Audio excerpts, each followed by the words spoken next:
Assalamualaikum warahmatullahi wabarakatuh. Di sini saya akan menjelaskan dengan judul kasus tapping di lingkungan sekitar dengan mata kuliah Manajemen Teknik dengan saya sendiri Raihana Rahmadani dengan NIM 2023-11597 dari kelas AO. Pada slide yang pertama itu terdapat latar belakang. Nah, pada latar belakang ini merupakan suatu masalah tapping sering muncul di lingkungan sekitar, baik di sektor formal maupun informal.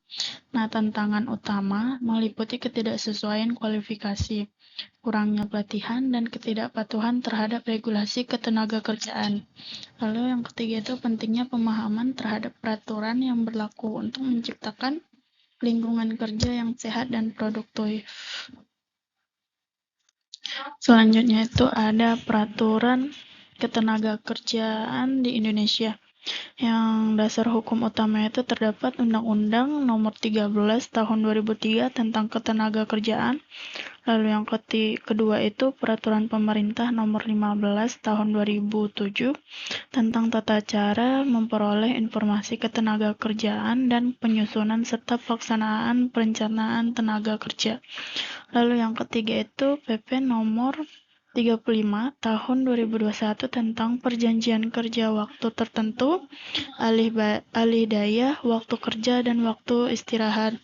Lalu yang keempat itu terdapat Undang-Undang Cipta Kerja atau Undang-Undang Nomor 11 Tahun 2020 yang berisi tentang mengatur fleksibilitas kerja dan penggunaan sistem daya outsourcing.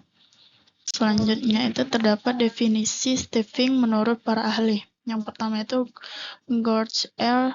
Sterry merupakan staffing adalah pengisian dan pemeliharaan jabatan-jabatan dalam struktur organisasi.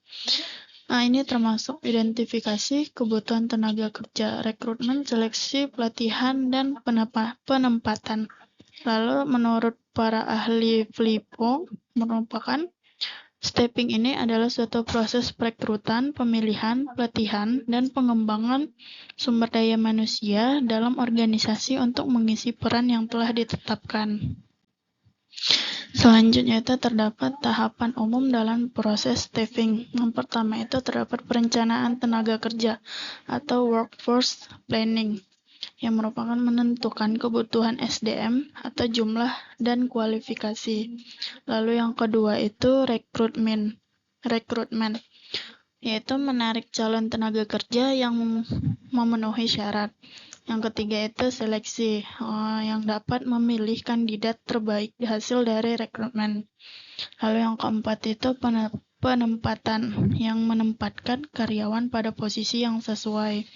Yang kelima itu pelatihan dan pengembangan, yang dapat meningkatkan keterampilan dan performa karyawan. Lalu yang keenam itu evaluasi dan retensi, yang dapat menilai kinerja dan mempertahankan karyawan yang berkualitas. Itu kenapa pada staffing itu penting, karena dapat menjamin produktivitas organisasi, lalu menghindari kekurangan atau kelebihan tenaga kerja. Yang ketiga itu membantu perusahaan mencapai tujuan strategis. Lalu yang keempat itu meningkatkan kepuasan kerja dan retensi karyawan. Lalu contoh studi kasus yang terdapat penilaian kinerja karyawan engineering. Nah, pada permasalahan ini terdapat penilaian kinerja karyawan yang tidak standar dan subjektif. Kesulitannya itu dalam menentukan kandidat terbaik untuk proyek tertentu. Kurangnya sistem yang mendukung keputusan staffing secara objektif. Solusinya itu terdapat implementasi sistem mendukung kebutuhan berbasis metode analytical hierarchy process atau HGV untuk menilai kinerja karyawan secara objektif. Sistem ini membantu perusahaan dalam menentukan kandidat terbaik untuk proyek engineering yang berdasarkan kriteria yang telah ditetapkan.